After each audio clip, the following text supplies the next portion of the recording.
السلام علیکم پیارے بچوں، ہماری آج کی کہانی کا نام ہے بچوں کی خوشی۔ علی اور فاطمہ دو بہن بھائی تھے۔ ایک دن ان کی امی نے کہا ہم پکنک پر جا رہے ہیں۔ یہ سن کر دونوں بہت خوش ہوئے۔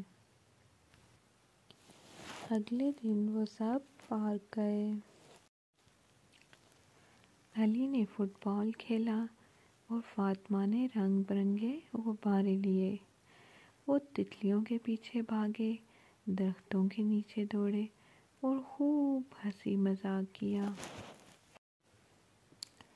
امی نے ٹفن کھولا اور سب نے بسم اللہ پڑھ کر مزیدار سینڈوچ اور جوس پیا۔ پھر ابو نے کہانی سنائی جسے سن کر سب ہنسنے لگے۔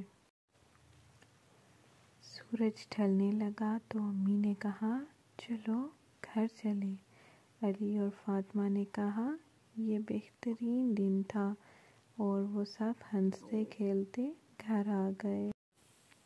سبق: خوشی چھوٹی چھوٹی چیزوں میں ہوتی ہے، جیسے کھیلنا، ہنسنا اور گھر والوں کے ساتھ وقت گزارنا۔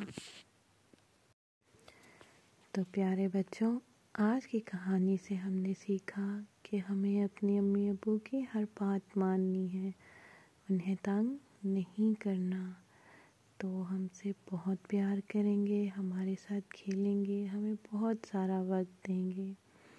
اور دوسرا ہم نے سیکھا کہ ہم نے کھانا کھانے سے پہلے کیا پڑھنا ہے؟ بسم اللہ۔ جب بھی کھانا کھانا ہے تو کھانے سے پہلے بسم اللہ پڑھنی چاہیے۔ تو آج سے سارے بچے کھانا کھانے سے پہلے بسم اللہ پڑھیں گے۔ اللہ حافظ پیارے بچوں۔